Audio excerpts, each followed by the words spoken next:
Love x Revenge, where love is tested by betrayal, and revenge sometimes looks like mercy. He knew he wasn't the father.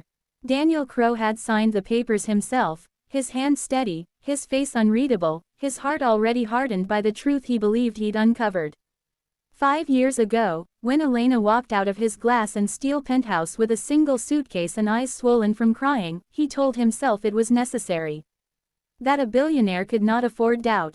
That betrayal, once suspected, must be cut out like a disease.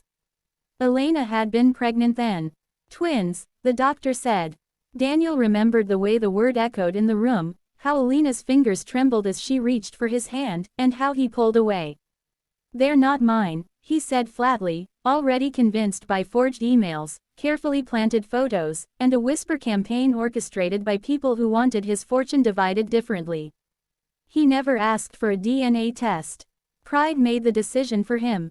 Now, 5 years later, Daniel Crowe stood in the rain outside a crumbling public hospital on the edge of the city, wondering why fate had dragged him here. He was supposed to be in Zurich, closing a merger worth billions. Instead, a name on a charity list had stopped him cold: Elena Marquez. Beneath it, in smaller print, 2 more names. Lucas and Leo. Age: 5, twins. Curiosity, sharp and unwelcome, had driven him here. He told himself it was nothing. A coincidence. Closure. But as he walked through the hospital doors, memories clawed their way back. Elena's laugh, her stubborn kindness, the way she used to say money was loud but love was quiet. A nurse led him down a narrow corridor that smelled of antiseptic and despair. "They're in room 312, she said softly. "The boys. Their mother is in recovery." "Recovery from what?" Daniel asked. The nurse hesitated. "From exhaustion. And from life, I think."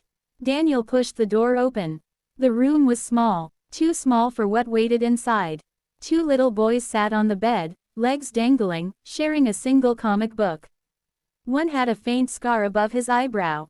The other wore mismatched socks and hummed under his breath. They looked up at the same time. Daniel forgot how to breathe.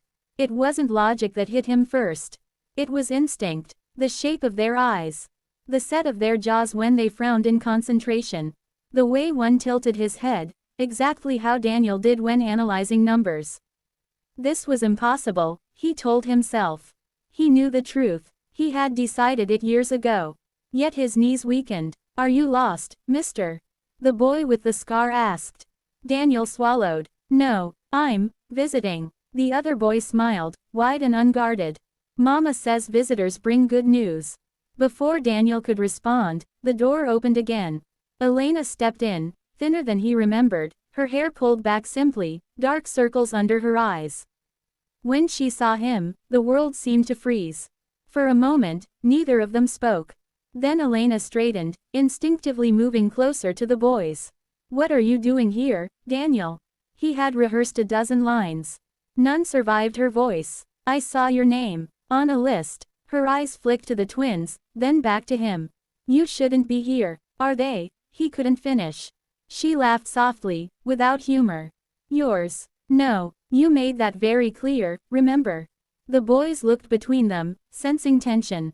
"Mama," Lucas whispered. "I'm fine," Elena said quickly. "Go draw something for me, okay?" They slid off the bed and moved to a small table in the corner. Daniel watched them, his chest tightening with every step they took. When they were out of earshot, he lowered his voice. "They look like me." Elena's gaze hardened. "So do a million men in this city. That doesn't make you their father." "Why didn't you fight me?" he demanded suddenly. "Why didn't you prove it?" "Because I loved you," she said simply. "And because you'd already decided. You didn't want truth. You wanted control." Her words cut deeper than any accusation. Daniel glanced at the boys again. Lucas was carefully coloring inside the lines. Leo had already scribbled far beyond them. "What happened to you?" Daniel asked. Elena hesitated. Then, quietly, everything. After she left him, the world hadn't been kind. Without Daniel's name, doors closed. Jobs disappeared. Her savings vanished under medical bills when the twins were born premature. She moved apartments, then shelters, then finally this hospital, where she volunteered by day and cleaned by night to keep a bed for her children. Daniel listened, each sentence a weight added to his chest. "Why are you telling me this?" she asked at last. He stood, walking toward the twins. When Leo looked up and smiled at him again, something in Daniel broke. "I want to do a DNA test," he said. Elena stiffened. "No, please," he said. "If I'm wrong." "You were wrong once already," she snapped. "And it destroyed us." He knelt in front of the boys. "Hey," he said gently. "Do you like superheroes?" Lucas nodded. "We like the ones who save people." Daniel closed his eyes. The results came 2 days later. 99.9% probability. Daniel Crow sat alone in his private jet, the paper shaking in his hands, a soundless scream tearing through his chest. He had built an empire from nothing. He had outsmarted markets, crushed rivals, rewritten futures. And he had failed at the one thing that mattered. He wasn't just their father. He had been their absence. Their hunger. Their cold nights. When he returned to the hospital, he didn't bring lawyers. He didn't bring contracts. He brought toys, clothes, books, and an apology he knew would never be enough. "I'll fix everything," he told Elena, his voice breaking. "I swear." She looked at him for a long time. "You can't fix the past." "I know," he said. "But I can give them a future." She hesitated. Then Lucas tugged her sleeve. "Mama, is he the man from my dreams?" Daniel froze. "What dreams?" Elena asked softly. "The one who comes back," Lucas said. "The one who says sorry." Daniel dropped to his knees and cried. The unthinkable came next. Daniel didn't just acknowledge the twins. He dismantled his life. He stepped down as CEO, appointing a board he trusted. He sold his penthouse and moved into a modest house near the boys' school. He set up a foundation for single mothers, naming it after Elena, not for publicity but as penance. The tabloids went wild. The billionaire had lost his mind. Given up power. Chosen a woman who had nothing. They were wrong. For the first time, Daniel Crow had everything. He learned how to pack lunches, how to read bedtime stories in silly voices, how to listen more than he spoke. He learned that revenge wasn't destroying enemies, but undoing the harm pride had caused. One evening, as the twins slept, Elena stood beside him in the doorway.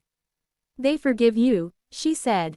He nodded. "I don't forgive myself." She reached for his hand. "Then spend your life earning it." Daniel looked at his sons, their chests rising and falling in peaceful rhythm. He had known he wasn't the father. But love had proven him wrong. And in choosing love over revenge, the millionaire finally became a man.